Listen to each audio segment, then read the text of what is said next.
प्राथमिक विद्यालय एवं जिला स्तरीय ब्लॉक स्तरीय आम प्रवेश उत्सव खोलुआ आरंभ हो आम बलांगीर जिले में से व्यवस्था कर बर्तमान किसी समय पूर्व आम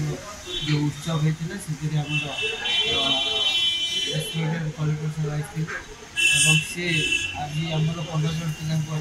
जो प्राक्टिसिंग प्राइमरी स्कूल 15 जन पिला खोलुआ अंशग्रहण करने सिलेक्ट करते से पिला खोलुआ कार्य आरंभ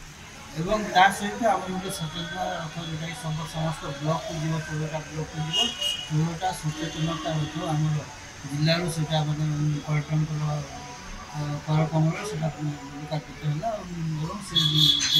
प्रचार प्रसार सर ए नुआ शिक्षा वर्ष गोटे एज लिमिट नुआ बाहरी कौन से द्वंद्व रोचे अभिभावक कौन से एज लिमिट से क्लीयर हो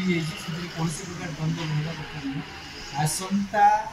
1 सेप्टेम्बर 2025 ये वर्ष 1 सेप्टेम्बर 2025 से जो पिला 5 वर्ष कम्प्लीट हो जाए शिशु बाटिका एडमिशन देते आ जो पिला 6 वर्ष कम्प्लीट होते हैं क्लास 4 तेणु ए कौन प्रकार द्वंद्व नहीं जेहेतु डेडलाइन आम निर्धारित हो जाए तेणु से डेट्रे जो मान 5 इयर्स कम्प्लीट हो शिशु बाटिका जो 6 इयर्स कम्प्लीट हो क्लास 4